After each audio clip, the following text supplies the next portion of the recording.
When you wake up in the morning, what is the very first thing you do to prepare for the day? Some of you may state shower, brush my teeth, or even put on a bra. But what you don't admit is the extensive amount of time you spend in the morning applying cosmetics before you even leave the house. Kenny Thapung, a journalist for Women's Health, explains that women spend an average of 55 minutes a day primping. While it may be true that women spend more time on their daily beauty regimen than men, men can and do take just as long to get ready.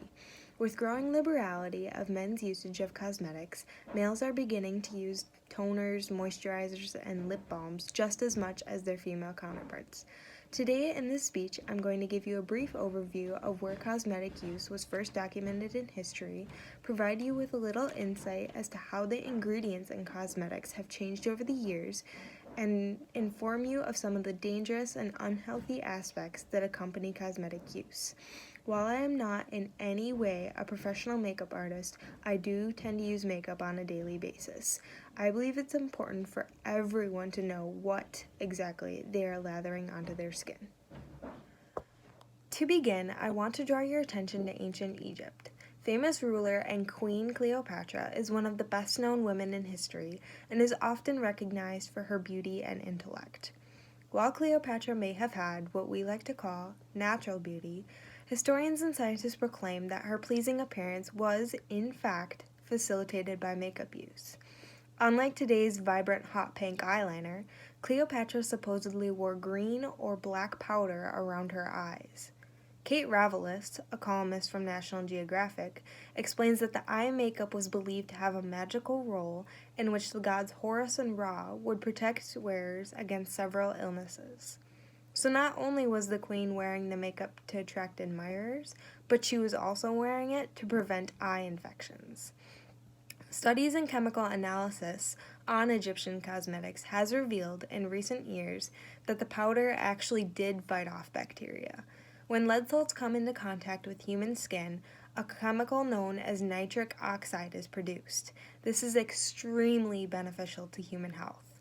Knowing that there are health benefits that accompany natural mineral ingredients, you would imagine that we still use such ingredients today, right? Wrong. Pam Ryan, a correspondent for One Green Planet, believes that we should be more cautious in today's society of what beauty products we do and do not use. There are a handful of animal byproducts being compressed and kneaded into our cosmetics, all of which are stamped with a misleading name for sale purposes. Guanine, which is commonly thought to be bat guano, is actually found in crushed fish scales. This shimmering product is added to a variety of nail polishes and lip glosses. Gelatin, according to Ryan, is the boiled skin, tendons, ligaments, and bones of animals. Often disguised as the word gel, gelatin can be found in, gel nail polishes and cream-based makeups. Who wouldn't want to slather that onto their skin? One of the most controversial ingredients used in today's cosmetics is formaldehyde. Its only purpose is to prolong shelf life. If you've ever taken a biology or chemistry class, you'll know that formaldehyde is a dangerous, colorless, strong-smelling gas that works as a preservative and coating. Former EWG scientist Joanna Congleton, in her article Exposing the Cosmetics Cover-Up, explains that the U.S. government and World Health Organization have classified formaldehyde as a carcinogenic when its fumes are inhaled. This, essentially, means that formaldehyde has the potential to cause cancer. Unfortunately, formaldehyde is not the only chemical compound used to maintain and enhance beauty products. What most people don't know is that during the 1950s, people began bleaching themselves to lighten their skin tone. During this era, white skin was viewed as pure and desirable. Bleach, as a household cleaning product, is composed of chlorine and caustic soda, also known as lye. It is very dangerous and very corrosive. While bleach does have the potential to whiten skin, it also has the potential to cause frostbite and chemical burns, hence why it is sold as a cleaning product and not as a beauty product.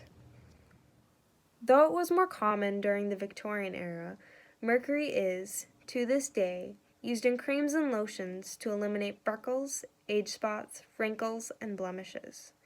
Mercury itself is a very toxic element that can, when absorbed through the skin, cause numerous health issues. Despite the notion that mercury is deemed as an illegal substance in cosmetics, many beauty products still contain small traces of the chemical. Ellen Gabler and Sam Rowe, reporters from the Chicago Tribune, explained that the Food and Drug Administration banned mercury in skin bleaching and lightening products in 1990, but the agency rarely tests the products to see if consumers are at risk. In other words, cosmetics that include mercury are still readily available for consumers and can still be found on drugstore shelves. So ladies and gentlemen, the next time you wake up and begin to slather yourself in shaving cream or foundation, take a moment to carefully survey your cosmetic product and read over the ingredient list. While you may not have a problem slathering yourself in animal fat or formaldehyde, other people might.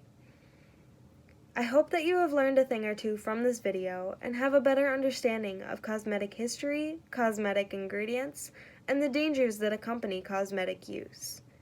While everyone generally wants to feel good about themselves and appear attractive to others, it's important to make sure that you do not make yourself sick or physically ill in the process. Beauty products have become a multi-billion-dollar industry in recent years, but at what costs? Our wallets or our health? Perhaps both.